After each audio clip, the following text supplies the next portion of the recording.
حضرت عیسیٰ علیہ السلام کا مردہ لڑکی زندہ کرنے کا واقعہ بیان کیا جاتا ہے کہ بنی اسرائیل میں ایک شخص تھا جس کی بیوی نہایت حسین تھی، جس پر وہ اسرائیلی فریفتہ تھا۔ چنانچہ جب اس عورت کا انتقال ہو گیا تو اس اسرائیلی شخص کو بڑا دکھ ہوا اور ایک مدت تک وہ اس کی قبر پر بیٹھا روتا رہا۔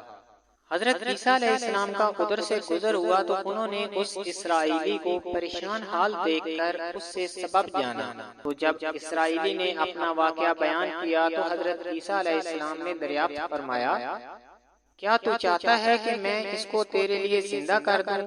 اس نے عرض کیا، ہاں حضور، میں یہی چاہتا ہوں۔ چنانچہ جب حضرت عیسیٰ علیہ السلام نے اس قبر کے مردہ کو آواز دی تو قبر سے ایک حبشی غلام جس کے ناک کے نتنوں، آنکھوں اور جسم کے دوسرے سوراخوں سے آگ کی لپیٹیں اٹھ رہی تھیں۔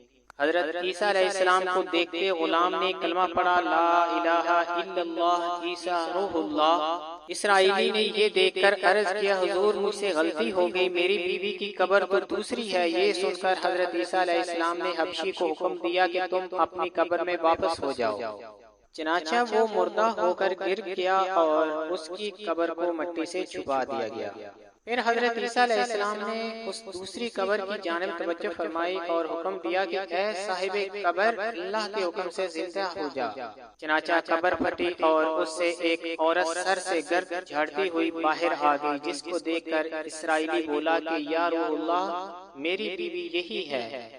پھر حضرت عیسیٰ علیہ السلام کے حکم سے وہ اسرائیلی اپنی بیوی کو ہمراہ لے کر واپس ہونے لگا، مگر عرصہ سے جاگا ہوا تھا، اس لیے اس پر نیند کا غلبہ ہو گیا اور اس نے اپنی بیوی سے کہا کہ تیری قبر پر گریہ وزاری اور بیداری نے مجھے ہلاک کر دیا ہے، اس لیے میں چاہتا ہوں کہ کچھ دیر آرام کر لوں۔ بیوی کہنے لگی کہ ہاں، آپ آرام کر لیجئے۔ چنانچہ وہ اسرائیلی بیوی کے زانوں پر سر رکھ کر سو گیا۔ اتنے میں ایک گھوڑے پر سوار ایک شہزادے کا ادھر سے گزر ہوا جو اپنے زمانے کا یکتا حسین تھا، جس کو دیکھ کر شہزادی اس پر فریفتہ ہو گئی اور اس کا دل قابو میں نہ رہا۔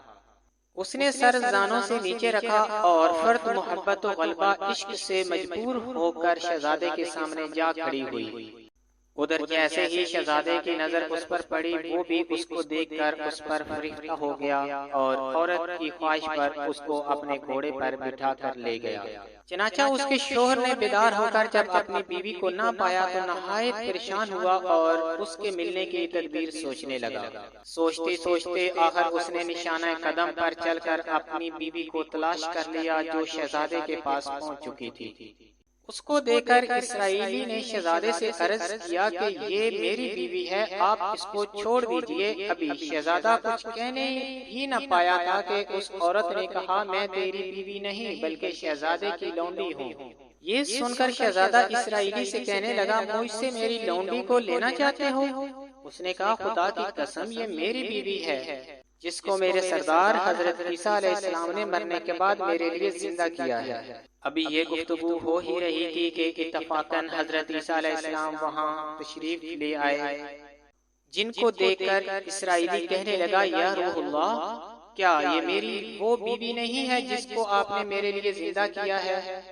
حضرت عیسیٰ علیہ السلام نے فرمایا کہ ہاں، یہ وہی ہے۔ یہ سن کر عورت کہنے لگی کہ یا روح اللہ، یہ شخص جھوٹا ہے، میں اس شہزادے کی لونڈی ہوں۔ حضرت عیسیٰ علیہ السلام نے فرمایا، کیا وہ عورت نہیں جس کو میں نے اللہ کے حکم سے زندہ کیا ہے؟ عورت نے کہا، یا روح اللہ، باخدا میں وہ نہیں ہوں۔ اس کے بعد حضرت عیسیٰ علیہ السلام نے فرمایا، جو جان خدا کے حکم سے میں نے تجھے دی ہے اس کو واپس کر دے۔ یہ سنتے ہی وہ عورت پھر مردہ ہو کر گر پڑی۔